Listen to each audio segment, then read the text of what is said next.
Li Jingliang versus Tony Ferguson is the co-main event of UFC 279, Chimaev versus Diaz, and I can wait for this matchup. In fact, I can wait an extra couple of weeks. Let's delay this. I don't want to see what I believe is going to happen to poor Tony Ferguson. Let's not make this fight right now. I can wait. Let's delay it as long as we possibly can, and in fact, find a different opponent for Tony Ferguson, because I don't want to see poor old man Ferguson get laid out cold in the first round by Li Jingliang, and there was hopes that I had of maybe we're going to see Tony Ferguson look absolutely physically wonderful in the welterweight division and look like he's renewed himself. Testosterone is back in his system and he's looking shredded at 170 pounds. He's looking healthy, he's looking good. And then I saw Full Violence post a picture of Tony Ferguson at 170. Enter blonde 170 El Kukui. He's just packed on 5 or 10 pounds of fat.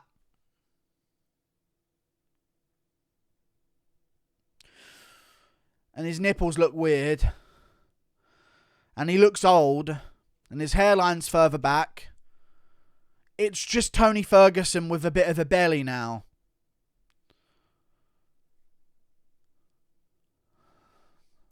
Li Jingliang's a physical monster at 170.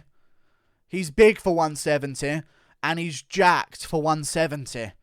He must be really, really low percentage levels of body fat. And Tony Ferguson is taking him on this weekend. Just 4 months after being KO'd by Michael Chandler.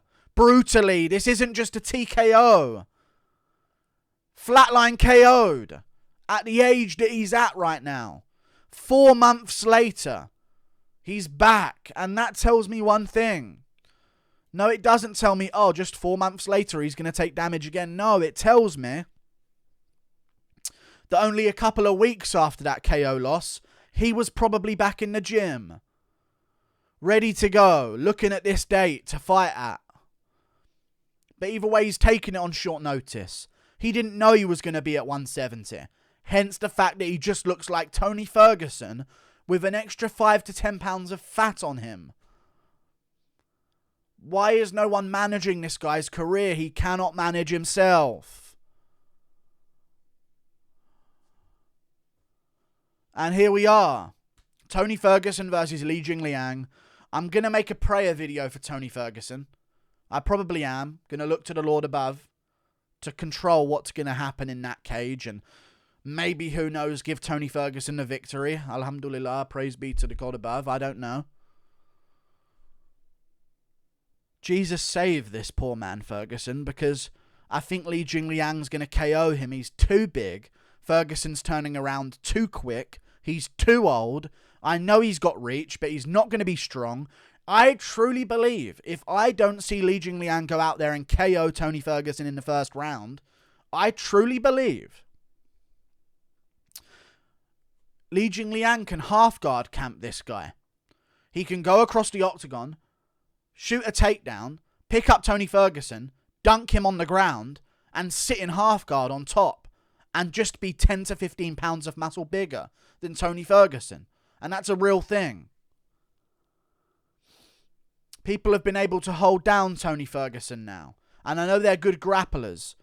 But when you've got that weight advantage, you don't need as much of that grappling skill to get it done. And Li Jingliang's got that skill. I know he got outshone by Khamzat Chimaev, but I believe that's just how good Khamzat Chimaev is. He was stuffing takedowns from Muslim Salikov. I truly believe Li Jingliang is going to go out there and, if not KO Tony Ferguson, definitely beat him. Definitely beat him. Ferguson is not ready for 170. He's not looking in good shape whatsoever. If he wins, it'll be a miracle. And I'm praying that he wins. He's just not looking good. And he had a muffin joke on Embedded, and it's good. Like, I get it, but like, every time I see him now, I just hear funeral bells in the background of his muffin joke that he made. You know? I just don't like this for him.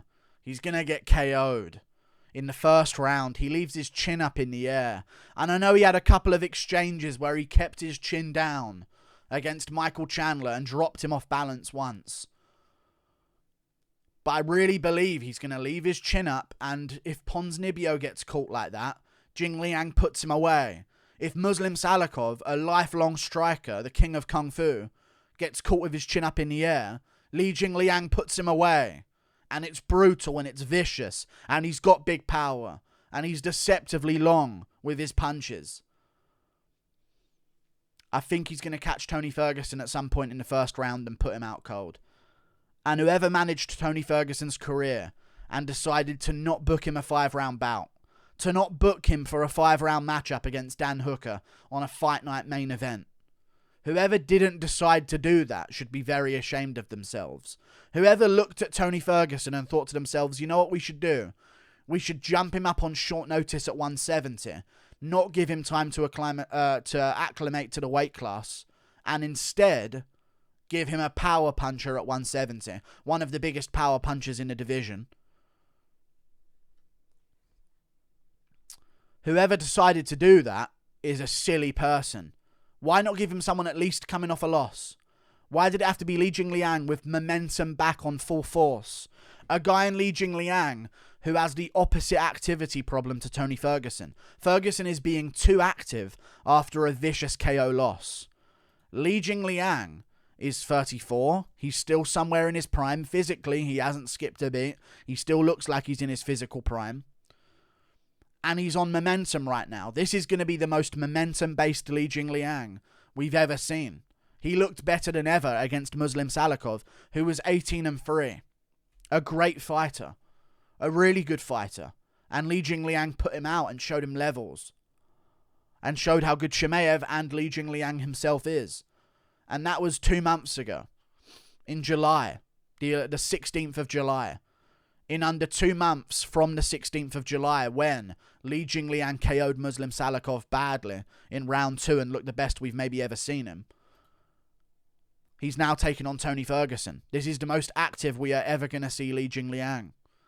For the longest time, Li Jingliang has fought once a year, twice a year, maybe 3 times a year if he loses and needs to get it back to get that paycheck, you know what I'm saying?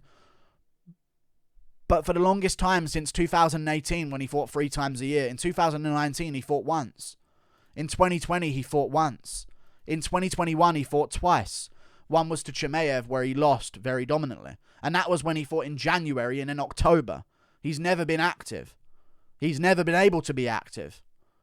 But now he's healthy and in good condition, and he said in his own words, the only reason he's stepping back in there is because he feels the best he's ever felt and he has no injuries. What is Tony Ferguson doing? He's going to get KO'd.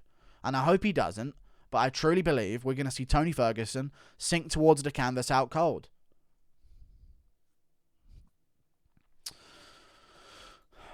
You know, I don't like it, but that's just the way the sport is, I guess. There were so many other matchups I could think of. So many more matchups I could think of for Tony Ferguson. He's 38, for God's sakes. Why not Dan Hooker for 5 rounds in a Fight Night main event? Why not Bobby Green? Like, these are fun matchups that could happen.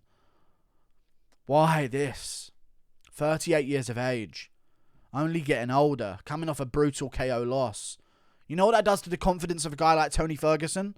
Think about that. Reality will set in when he's in the cage looking at Li Jingliang across from him. No matter who he thinks he is, reality will set in. This is a man in Tony Ferguson who considered himself the boogeyman of the division. I can't be KO'd. I can't be put away. No matter what, my style is good because I don't fight with the fear of being KO'd. That's Tony Ferguson. He was so good at pressuring and breaking people because he had no fear of ever being put away by strikes. He'd taken shots off the biggest guys in the division, the biggest power punchers. Justin Gaethje lit him up for 5 rounds, and he never went away, and they had to step in to stop him from his own toughness. Now, for the first time, he's been flatline KO'd, and he's turning around to face one of the biggest power punchers at welterweight. That reality is going to set in, and I think it's going to prevent him from fighting at his top form. And I think it's going to give Li Jingliang too many openings. He won't be able to pressure Li Jingliang as the smaller fighter. He won't be able to threaten him with any kind of grappling like some other guys that are strikers in the UFC lightweight division may have worried about when it comes to Tony Ferguson, in terms of him latching up submissions or going for takedowns. Li Jingliang is going to be fully confident, and he's going to take the lead. If you give Li Jingliang the opportunity to be the hammer, and you don't back him up straight away and put him in the bad position like Khamzat Chimaev did, he's going to do what hammers do. And he's going to treat Tony Ferguson like a nail. Like a little blonde-tipped nail now that he's dyed his hair. He just doesn't look in good shape. Like, am I wrong? Look at the full violence picture. Blonde, 170-pound El Kukui. Man. Look at the comments. Looks fucked up, not going to lie. 149 comments. People are seeing it, man. He doesn't look good, man. His body is done. Too many years cutting to 155. I know. It's just how it is. Tony eating good in the neighborhood, people saying. This is just such a terrible, terrible fight, man. We'll see. We'll see how it goes for him, but I just don't like it for him. But if he wins, it's crazy and it's good, but it should never have been this. It should never have been this. But if he wins, I don't mind a Tony Ferguson, Jorge Masvidal. I don't mind a Tony Ferguson. Well, Nate Diaz won't be here for long, but, you know, like, there's some other names that you could put him against if he wins. If Li Jingliang wins, he's going to be looking to jump up the rankings. That'll be 2 good wins in a row for him. And he'll probably be looking to take on guys like Vicente Luque. Tony Ferguson versus Vicente Luque sounds good to me. If he can beat Li Jingliang somehow, then I would trust him to at least have a decent fight against Vicente Luque. I wouldn't see that as the obvious execution that it should be seen as if you were to take that fight right now. I really don't like this, and I really hate this, and I think I'm going to be right about it, and I think Tony Ferguson is going to take another amount of career-changing damage, get hurt badly by Li Jingliang, dude. Ponzinibbio is a great striker. He's such a good striker, man. He's so technical in what he does. And sure, maybe he skipped a beat in his old age, but we're looking at Ferguson here, who also has skipped a beat in his old age. Missed a step. Sorry, I should have said. Same thing. Ponzinibbio was a solid fighter. A great fighter with great striking technique. Jingliang found the target. Muslim Salikov is a solid striker with great technique, a bigger man than Tony Ferguson. Li Jingliang found the target twice to put him away. Ferguson's going to get KO'd at the end of round 1. He's going to look okay. Both guys are landing shots, and he's going to get put away. And if he doesn't, Jingliang can grapple with him, I swear to God. Like and subscribe. Thank you for watching. Toodle pip. I'll see you later. Winner gets Vicente Luque. Sign me up. Goodbye.